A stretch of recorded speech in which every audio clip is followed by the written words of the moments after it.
So Keith Staten is an awesome attorney, and just give a little introduction about yourself. Okay, definitely.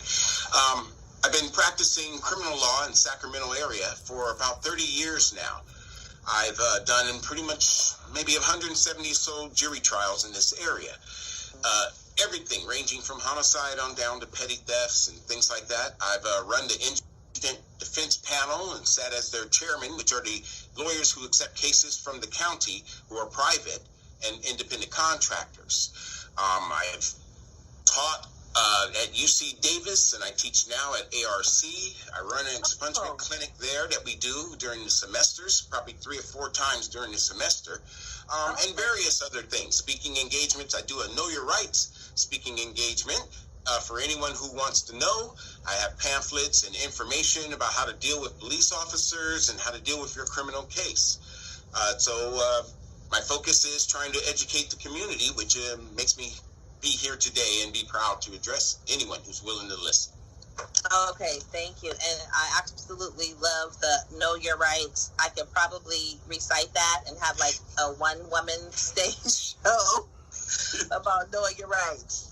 So today I wanted to talk to you, Keith, about I had originally said criminal justice reform, which is so broad.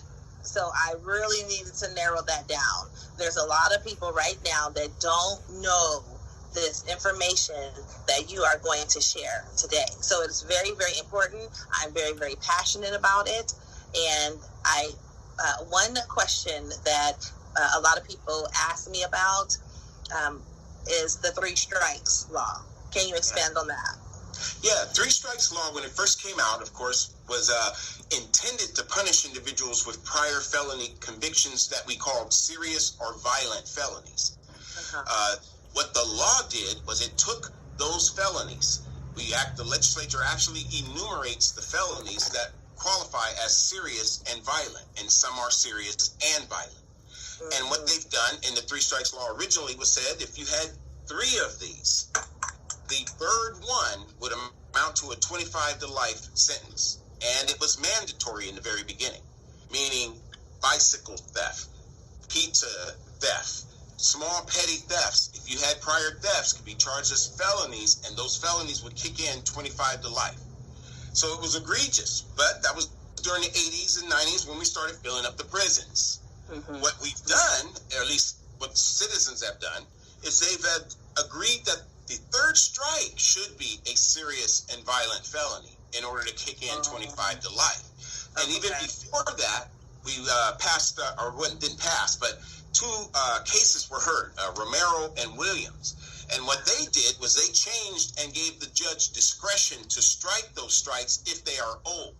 Person could have 20-year-old priors, and they could get a felony when 3 strikes came out 20 years later, and they would be subject to 25 to life, and it would be mandatory. A judge couldn't do anything about it. So now judges can do things about it, like strike them if they're old, and the rule is if you've been 5 years free of custody, parole, all of that stuff, a judge could strike the strike because you're not in the spirit of the 3 strikes rule. So now, though, the 3rd strike must be a serious or violent felony. And even if it is Romero still there, that a judge could strike 1 or 2 of the prior strikes. And if they strike 1, and if you have 2 prior strikes, or just 1, what the new law does is it allows you to now get double what you could get, but it is mandatory. Shelter in place. And you will. There's some people posted on Facebook, they didn't even know that they had drawing abilities. They didn't even know they could draw. So yeah. Stay off the internet. Right. Yeah.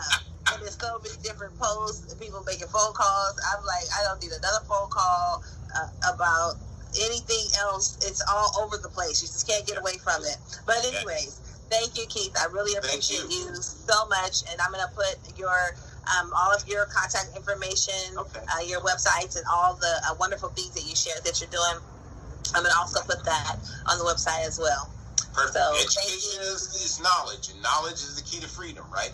That's right. So that's the thing we got to be ahead of, always. And then take care to you and do the things you got to do, okay? Yes. Thank you. Thank you very much. All right. I'll talk to you later. Okay. Okay.